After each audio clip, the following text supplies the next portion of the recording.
nag-diet ako. Almost, 3 weeks na. 3 weeks na. Naniwala ka ba? Ngayon kagaling ka kagad. Amen. Yun, ang ganda. Amen. In the mighty name of Jesus Christ of Nazareth, I command this dry cup right now to come out.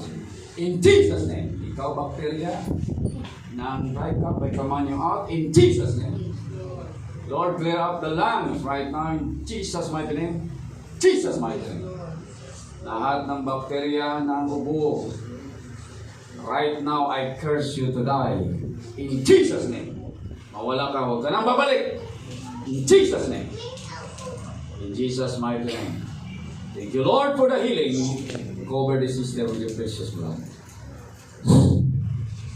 Receive your healing right now. Amen.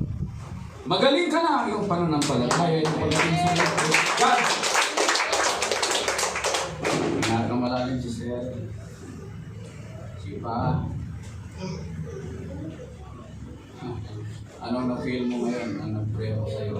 Mainit ba o ginaw? Anong naramdaman mo? Kurente ba? Ano ba? Parang wala na po yung bumabalot dito sa baga. May bumabalot pala sa baga mo. Parang pipil mo yun. Ngayon. Ha? Parang wala na. Wala na. Magaling ka na! Jesus!